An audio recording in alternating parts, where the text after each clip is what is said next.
Good morning everyone, कैसे हो सब और कैसे चल रही है केबीएस की तैयारी। यहाँ पर आपके लिए 90 डेज के प्लानर का आज 22वां दिन है और कल के लिए आई एम सो सॉरी, कल मेरे यहाँ का पावर ग्रिड फेल हो गया था। मतलब मेरी बिल्डिंग में ही लाइट नहीं आ रही थी, फिर बिल्डिंग में लाइट आई तो वाईफाई चल नहीं रहा था।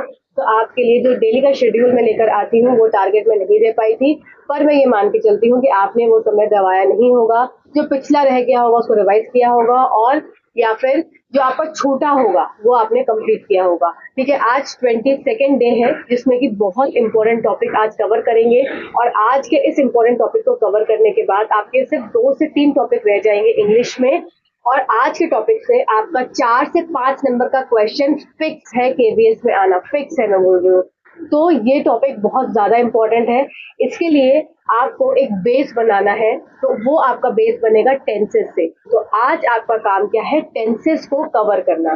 टेंसेस का वीडियो तरुण ग्रोवर सर का है जो मैं आपको बता रही हूँ। आपको देखना है तो आप देख सकते हैं, अदरवाइज आपने कहीं से पढ़ा है तो आपको उसको अच्छी तरीके से हर एक एक रूल के साथ उसको रिवाइज करना है। बहुत इंपॉर्टेंट है टेंसेस का चैप्टर। जब आप टेंसेस का चैप्टर पढ़ लेते हैं उसके बाद आपको नरेशन वाले चैप्टर्स पढ़ना है, जैसे एक्टिव पैसिव हो गया, डायरेक्ट इनडायरेक्ट स्पीचेस हो गया। तो ये वाले जो चैप्टर्स है इसको आपको कवर करना पड़ेगा और इन तीनों चैप्टर्स से मिला के मतलब आपका टेंसेस, आपका नरेशन मतलब एक्टिव पैसिव और आपका डायरेक्ट इनडायरेक्ट, इन सब से मिला के आपका 5 नंबर समझ लो मतलब फिक्स है, ये आना ही आना है और हर बार आता है। बहुत इंपॉर्टेंट वेटेज रखता है और एग्जाम में जब जाते हैं तो कंफ्यूजन क्रिएट हो जाता है जब हम स्किल्स को देखते हैं। तो इसीलिए इस चैप्टर को करने के लिए आपको रूल के से आप जाएंगे सीधा, मतलब रूल पता होना चाहिए। रूल नहीं पता होगा, आप नाउन एक बार खोज सकते हैं, आप प्रोनाउन एक बार पता कर सकते हैं, आप प्रीपोजिशंस एक बार अपने दिमाग से लॉजिकली लगा सकते हैं, पर आपको एक्टिव पैसिव डायरेक्ट इनडायरेक्ट को समझने के लिए टेंसेस का एक बेस होना जरूरी है और बहुत इंपॉर्टेंट है ये चैप्टर। इसको आप ऑप्शन जब देखेंगे तो आप और कंफ्यूज होंगे। इसके लिए आपको मैं बार बार बोल रही हूँ, कॉन्सेप्ट क्लियरिटी बहुत जरूरी होनी चाहिए। तो ये वीडियो आज आप जो करेंगे 22वें दिन पे टेंसेस का, उसको अच्छे से करिएगा।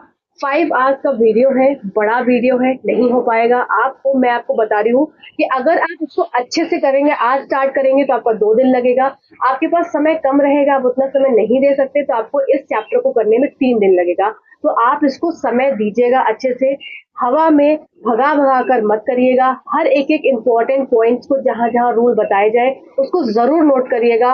ये मेरा एक जैसे बोलते हैं ना कि एक्सपीरियंस, आप इसको समझ सकते हैं। तो यहाँ पर मैंने भी अपने नोट्स बनाए थे, टेंसेस के नोट्स अलग बनाए थे, नरेशन के मतलब डायरेक्ट इनडायरेक्ट और आपके एक्टिव पैसिव के नोट्स अलग बनाए थे। तो इसीलिए इसको जरूर प्रिपेयर करना, जरूर प्रिपेयर करना। तो टास्क में आज आपका बहुत बड़ा नहीं दे रही हूँ और क्योंकि ये ऑलरेडी एक बड़ा टास्क के अंदर आता है टेंसेस, उसको कंप्लीट कर लेना। और रिवाइज करने के लिए आप इंग्लिश को, मैं ये मान के चल रही हूँ कि आपने जब ये डे 1 से स्टार्ट किया था, आज 22वां दिन है, तो आपका इंग्लिश का मेजर पोर्शन खत्म हो चुका है। अब ये पोर्शन खत्म होने के बाद आपकी इंग्लिश जो है पूरी ओवर हो जाएगी। आर्टिकल्स वाला चैप्टर एक बार एक रह जाएगा, तो उसको हम कर लेंगे। वो तो छोटा सा टॉपिक रहता है, आप कभी भी कर सकते हैं। आपकी इंग्लिश पूरी की पूरी 30 नंबर की तैयार हो चुकी होगी। 20 नंबर की अलग आती है, 10 नंबर की अलग आती है। 30 नंबर का वेटेज आप कवर कर चुके होंगे और उसके बाद सिर्फ आप क्या करेंगे, आप एमसीक्यूज लगाएंगे। आप टेक्स्ट बुक से जाकर, टेक्स्ट बुक पर जाओ, बहुत लोग पूछते हैं कहाँ से एमसीक्यूज लगाए, टेक्स्ट बुक पर जाओ। मैं एक शॉर्ट वीडियो बना दूंगी जिसमें कि आपको ये समझ में आ जाए आप किस तरीके से एक पर्टिकुलर टॉपिक को कई जगह से कैसे सॉल्व कर सकते हैं। ये मैं टेक्स्ट बुक पे आपको बता दूंगी एक शॉर्ट वीडियो में, ठीक है। तो आज का टास्क को कंप्लीट करना और एनसीईआरटी एग्जाम्पलर सीरीज से जरूर जुड़ो। ये आपके लिए टीजीटी लेवल, पीजीटी लेवल पे हेल्पफुल रहेगा। इवन आप कोई भी एग्जाम देंगे उसके लिए हेल्पफुल रहेगा। और केवीएस पीआरटी वाले के लिए आपके कुछ पोर्शंस जो है वो आपके मतलब आते हैं क्लास 10 और क्लास 9 से भी। तो उसमें जैसे एसिड बेस हो गया, ये इंपॉर्टेंट टॉपिक है। आपका metal non metal important topic है। तो ये सब चैप्टर्स आपसे पूछे जा सकते हैं, इसलिए एक बार इसको देख लेना। मतलब ऐसा नहीं है कि आप इसको देख नहीं सकते, अभी आपके पास टाइम है, आपका नोटिफिकेशन नहीं आया है, पर किसी भी दिन आ सकता है। तो जब तक नहीं आया है चीजें अपनी बहुत स्पीड में ज्यादा कवर करते रहो, क्योंकि जब आ जाएगा तो फिर तो बिल्कुल टाइम बचेगा नहीं, फिर तो उतने टाइम में सब कुछ और कवर तेजी से करना रहेगा। तो अभी जो समय है उसका फ्रूटफुल यूज करो और पढ़ते रहो। Thank you so much. चलो पढ़ो।